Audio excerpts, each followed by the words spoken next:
ठीक है। जयराम जी, चतरा में आपका पहला कार्यक्रम है, क्या कहेंगे चतरा के लोगों को? चतरा प्रखंड में पहला और चतरा जिला में कुल मिलाकर तीसरा है। और यहाँ आने का कारण था, बहुत सारी ऐसी परियोजनाएं हैं जो लगातार जमीन अधिग्रहण कर रही है, तो जन जागरूकता के लिए आए हैं।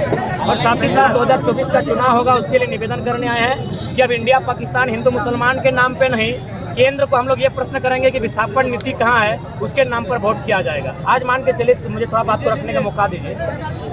आज अगर 321 गाँव फील्ड फायरिंग रेंज में, 67 गाँव भारतमाला प्रोजेक्ट में, 12 गाँव रेल परियोजना में, इतने गांव अगर भारी मात्रा में विस्थापित हो जाएंगे तो इतनी बड़ी आबादी को कहाँ शिफ्ट करेंगे। दूसरी बात, जो भारतमाला प्रोजेक्ट की बात कर रहे हैं वो बनारस से कलकत्ता जाएगी, तो ये सड़क किसके लिए, एक सवाल हम करेंगे। क्योंकि ऑलरेडी बनारस से कलकत्ता मेरा घर तो चाची होते हुए बड़ौदा होते हुए जा चुकी है, जो लगभग 1200-1300 किलोमीटर है, ये 600 किलोमीटर का होगा। तो ये दूरी बचाना, समय बचाना किसके लिए? कोई किसान उस पर अपनी गाड़ी लेकर नहीं चलेगा, जाहिर सी बात है। कॉर्पोरेट से नहीं, पूंजीवाद। तो क्या भारत के संविधान में कहीं पूंजीवाद का जिक्र है? जी नहीं, भारत के संविधान प्रियम्बल में समाजवाद का जिक्र है। अतः हम देश में जो हुक्मरान बैठे हैं उनको हम यही कहेंगे, हम लोग विकास के विरोधी नहीं हैं। आपको जमीन चाहिए ना, लीजिए ना भाई, किसने मना किया है? हमको जमीन के बदले जमीन दे दीजिए, क्योंकि आप जो पैसा हमको देंगे, मान के चलिए कहीं 3000 रुपया डिसमिल लगा है, अगर 3 लाख प्रत्येक एकड़ में, यानी 5 एकड़ में 15 लाख, अगर हमको पूरा जमीन मेरा चला गया योजना में, हमको 15 लाख मिला, तो अगर हम रांची टाउन, हजारीबाग टाउन या कहीं जाके नया घर खरीदेंगे तो कम से कम 3 लाख डिसमिल, यानी हम और दोबारा 5 डिसमिल भी जमीन नहीं ले पाएंगे उस पैसे से।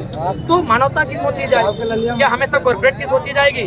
हमेशा अडानी अंबानी की सोची जाएगी? मानवता की सोची जाए। और केंद्र को सबसे पहले बेहतरीन विस्थापन नीति हो, और है भी तो झारखंड के लिए क्यों नहीं है, एक बेहतर नीति हो। जितना भी जमीन लिया जाएगा उनको विस्थापित किया जाए, उनको 5 किलोमीटर की दूरी में बसाया जाए, जहां सरकारी जमीन है या फिर जो ग्रामीणों के अधिकार क्षेत्र में नहीं आता है, ऐसे जमीनों में बसा जाए। हम इसकी मांग करते हैं। अब आप आम चुनाव में भी आएंगे?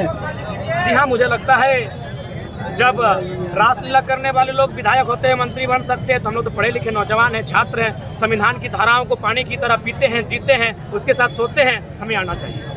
डुमरी उपचुनाव में क्या होगा सर? देखिए, डुमरी उपचुनाव, चूंकि मेरा मानना है हम लोग 2024 की रट लगाए हैं, 24 यानी पूर्ण व्यवस्था परिवर्तन। तो उपचुनाव एक ऐसा समय खाली हुआ है जब किसी का देहांत हुआ है। हम लोग नहीं चाहेंगे युवा एक ऐसी सीट से अपना उद्घाटन करे जहां किसी की मृत्यु हुई। अगर भ्रष्टाचार पे भेंट चढ़ता सीट हम लोग आते हैं, वो भ्रष्टाचार का मामला नहीं है, वो कहीं ना कहीं मृत्यु का मामला है। हम लोग मृत्यु पर कदम रख के अपनी राजनीति की शुरुआत नहीं करेंगे। तो समर्थन हम लोग न्यूट्रल है। हमारे जनता जनार्दन को सीधा संदेश होगा कि 7-8 महीने कार्यकाल बचा है, आप नोटा में जाए, तीसरे के साथ जाए, चौथे के साथ जाए, जिसके साथ जाए, 24 में हम लोग मजबूती के साथ आएंगे। और बाकायदा जो उत्तरी छोटानागपुर है, डुमरी, उसका केंद्र बिंदु। इंडिपेंडेंस लड़ेंगे या किसी के साथ समझौता होगा? नहीं, समझौता नहीं, हम लोग इंडिपेंडेंट लड़ेंगे। उसके बाद जनता को रायशुमारी के लिए सौंपेंगे कि आप क्या चाहते हैं। देखिए, स्थानीय सांसद नहीं होने का कारण क्या है कि हमारे लोगों की जो मेंटिलिटी है, हमारे लोग कभी पॉलिटिक्स को सोचते नहीं, बिजनेस को सोचते नहीं। उसी का दुष्परिणाम है कि बड़े बड़े बिजनेसमैन गैर राज्यों के, बड़े बड़े एमपी जहां है वो गैर राज्यों के सभी हैं। हजारीबाग के एमपी हमारे नहीं, धनबाद के एमपी हमारे नहीं, गोड्डा के एमपी हमारे नहीं, रांची के एमपी हमारे नहीं, चतरा वाले हमारे नहीं, पलामू के हमारे नहीं। 6 को जब हमारे नहीं तो झारखंड में 14 को सीट है ही है। कब तक पार्टी का गठन कर लेंगे आप?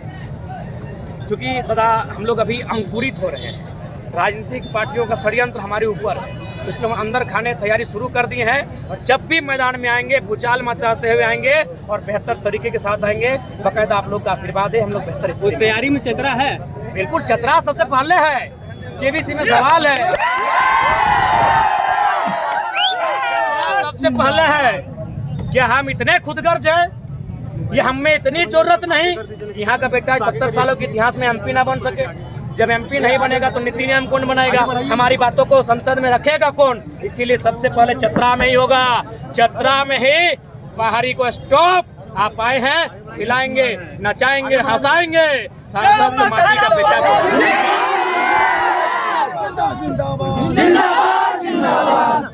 चलिए, धन्यवाद। कॉलर माइक दीजिएगा।